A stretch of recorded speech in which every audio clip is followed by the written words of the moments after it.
दोस्तों नमस्कार। आप लोग सुन रहे हैं 90.4 मेगाहर्ट्ज पर कुमाऊं वाणी सामुदायिक रेडियो अपने इंडिया अपन बात। और मैं हूं आपका जाना पहचाना रेडियो साथी नारायण मेहता। दोस्तों आज मैं लेकर आया हूं आप लोगों के लिए एक छोटी सी कहानी गोपाल किशन जी की। तो चलते हैं कहानी की तरफ। गोपाल किशन जी एक सेवानिवृत्त अध्यापक हैं। सुबह 10 बजे तक ये एकदम स्वस्थ प्रतीत हो रहे थे। शाम के 7 बजते बजते तेज बुखार के साथ साथ वे सारे लक्षण दिखाई देने लगे जो एक कोरोना पॉजिटिव मरीज के अंदर दिखाई देते हैं। परिवार के सदस्यों के चेहरे पर खौफ साफ दिखाई पड़ रहा था। उनकी चारपाई घर के एक पुराने बड़े से बाहरी कमरे में डाल दी गई, जिसमें इनके पालतू कुत्ते मार्शल का बसेरा है। गोपाल किशन जी कुछ साल पहले एक छोटा सा घायल पिल्ला सड़क से उठाकर लाए थे और अपने बच्चे की तरह पालकर इसको नाम दिया उन्होंने मार्शल। इस कमरे में अब गोपाल किशन जी, उनकी चारपाई और उनका प्यारा मार्शल है। दोनों बेटों बहुओं ने तो दूरी बना ली और बच्चों को भी पास न जाने के निर्देश दे दिए। सरकार द्वारा जारी किए गए नंबर पर फोन करके सूचना दे दी गई। खबर मोहल्ले भर में फैल चुकी थी, लेकिन मिलने कोई नहीं आया।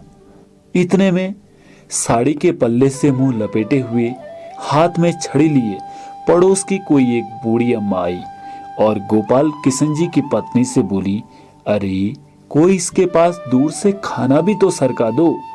वे अस्पताल वाले आएंगे तो ना, इनको भूखा ही उठा के ले जाएंगे। अब प्रश्न ये था कि उनको खाना देने के लिए कौन जाए। बहू ने खाना अपनी सास को पकड़ा दिया। अब गोपाल किशन जी की पत्नी के हाथ थाली पकड़ते ही कांपने लगे, पैर मानो खूंटे से बांध दिए गए हों। इतना देखकर वह पड़ोसन बूढ़ी अम्मा बोली, अरे तेरा तो पति है, तू भी डर रही है?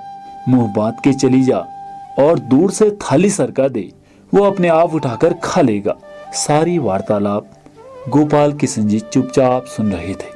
उनकी आंखें नम थीं और कांपते होठों से उन्होंने कहा कि कोई मेरे पास न आए तो बेहतर है, मुझे भूख भी नहीं है। इसी बीच एम्बुलेंस आ जाती है।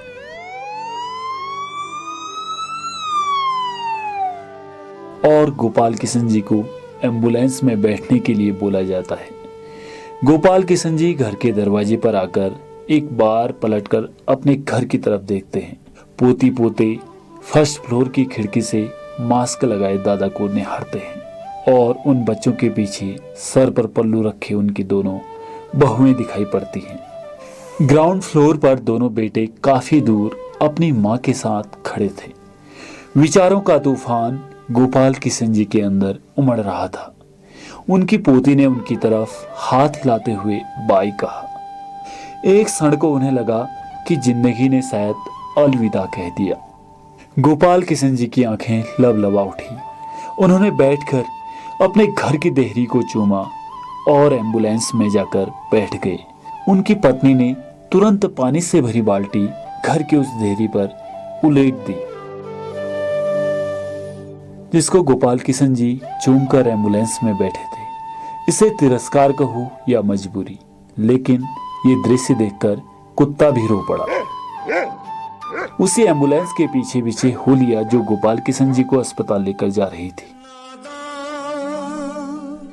ना समझ पागल दीवाना,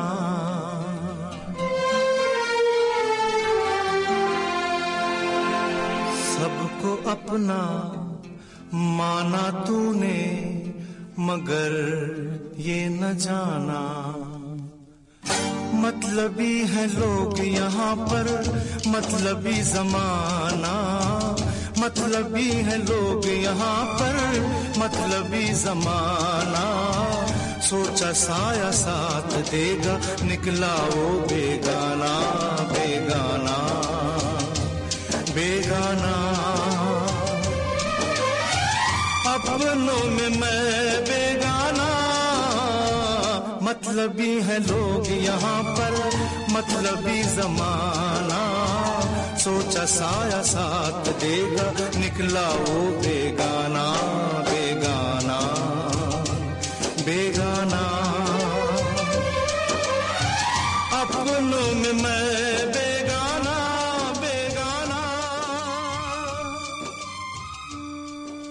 गोपाल किशन जी अस्पताल में 14 दिन के ऑब्जर्वेशन पीरियड में रहे। उनकी सभी जांचें सामान्य थी। उन्हें पूर्णतः स्वस्थ घोषित करके छुट्टी दे दी गई। जब वो अस्पताल से बाहर निकले तो उनको अस्पताल के गेट पर उनका कुत्ता मार्शल बैठा दिखाई दिया। दोनों एक दूसरे से लिपट गए। आंसुओं ने तो मानो बांध तोड़ दिया हो।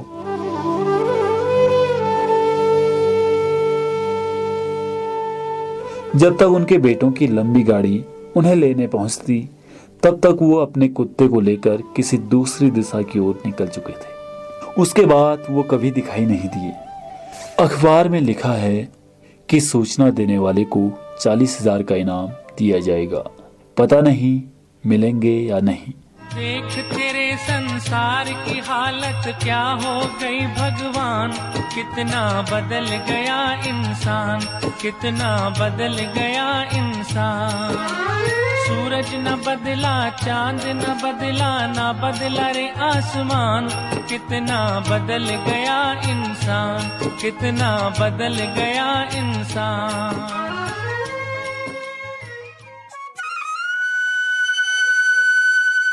श्रोताओं, ये कहानी काल्पनिक है लेकिन मार्मिक है। संदेश ये है कि इस मुश्किल दौर में इंसानियत का दामन न छोड़ें।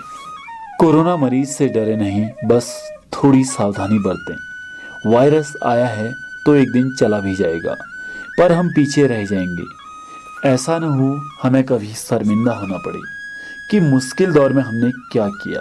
तो दोस्तों, ये एक मार्मिक कहानी मुझे सोशल मीडिया के एक पेज पर दिखी थी।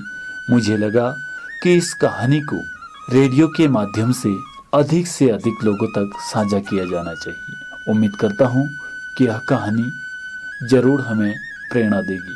सुनते रहें कुमाऊं वाणी, अपन रेडियो अपन बात।